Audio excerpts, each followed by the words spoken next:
भूपेश काका जय जोहार। मैं हिमांशु यादव ग्राम मंदिर सौद जिला रायपुर से बोल रहा हूं। 2020 में आपने स्वामी विवेकानंद जी के जन्म दिवस के अवसर पर जो युवा दिवस का आयोजन किया था, उसमें युवाओं को न सिर्फ अपनी प्रतिभा दिखाने का मौका मिला था, बल्कि स्वामी विवेकानंद के विचारों को जानने समझने का अवसर भी मिला था। आपने हम युवाओं के लिए जिस तरह से विकास का रोड मैप बनाया है, उसके लिए आपको धन्यवाद। माननीय मुख्यमंत्री जी प्रणाम। मैं कुमारी करुणा ग्राम शास्त्री चौक मंदिर हसौद जिला रायपुर से बोल रही हूँ। आपने 2020 में युवा महोत्सव का आयोजन किया था, वह शानदार था। एक लघु भारत साइंस कॉलेज परिसर रायपुर में उमड़ आया था। किसी भी तरह की जाति धर्म संप्रदाय का भेदभाव नहीं था। यह आपकी अच्छी सोच के कारण ही संभव हुआ था। क्या इस बार भी ऐसा आयोजन हो रहा है? कृपया अवगत कराने का कष्ट करें। धन्यवाद। भतीजा हिमांशु और भतीजी करुणा शुभ स्नेह, युवा महोत्सव के आयोजन को लेकर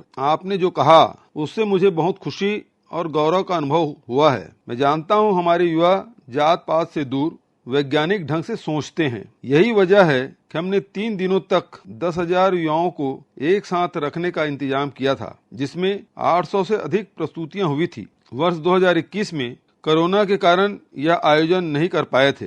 इस वर्ष सब कुछ सामान्य लग रहा था। हमने युवा महोत्सव 2022 के आयोजन की घोषणा कर दी थी, लेकिन फिर जिस तरह से कोरोना बढ़ रहा है, उसे देखते हुए आयोजन स्थगित करने का निर्णय लेना पड़ा है। लेकिन जैसे ही सब कुछ ठीक होगा, हम इस तरह युवाओं के लिए आयोजन जरूर करेंगे। जहां तक आपने नया वर्ष, युवा सपने, युवा दिवस और नवा छत्तीसगढ़ की बात की है, तो मैं यह बताना चाहता हूँ, इन सब के बीच एक अंतर संबंध है। स्वामी विवेकानंद जी का रायपुर से अटूट नाता है। वे मात्र 39 वर्ष जिए, सर्वाधिक समय कलकत्ता में रहे।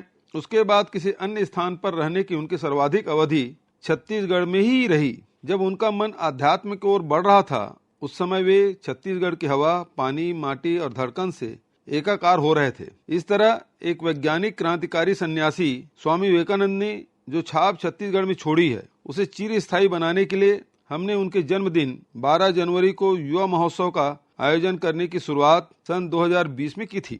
आज स्वामी विवेकानंद को कुछ लोग अपनी राजनीति के लिए दक्षिणपंथी करार देते हैं, जबकि स्वयं स्वामी जी ने जो कहा था, वह विश्व धर्म और आध्यात्म के इतिहास में स्वर्ण अक्षरों में दर्ज है। शिकागो में स्वामी जी ने साफ कहा था कि धर्म के नाम पर दुनिया में बहुत खून बहाया जा चुका है। सांप्रदायिकता, हर धर्मिता, धर्मांतता ने कई बार सभ्यताओं को नष्ट किया है और दुनिया में निराशा फैलाई है। स्वामी जी ने कहा था, अगर जात पात धर्म संप्रदाय के नाम पर हिंसा न होती तो आज का मानव समाज बहुत उन्नत होता।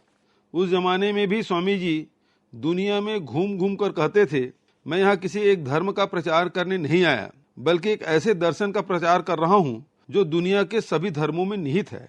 उन्होंने कहा था, मैं किसी धर्म का विरोधी नहीं हूँ, हर धर्म के लोगों को तेजस्वी बनाने का प्रयास कर रहा हूँ। आज जो स्वामी जी को आध्यात्मिक संत बताकर उनके योगदान को छोटा करना चाहते हैं, उन्हें बताना चाहता हूँ कि स्वामी जी विरक्ति की बात नहीं करते थे, बल्कि क्रांति की बात करते थे। कुरीतियों से लड़ने और समाधान की बात करते थे।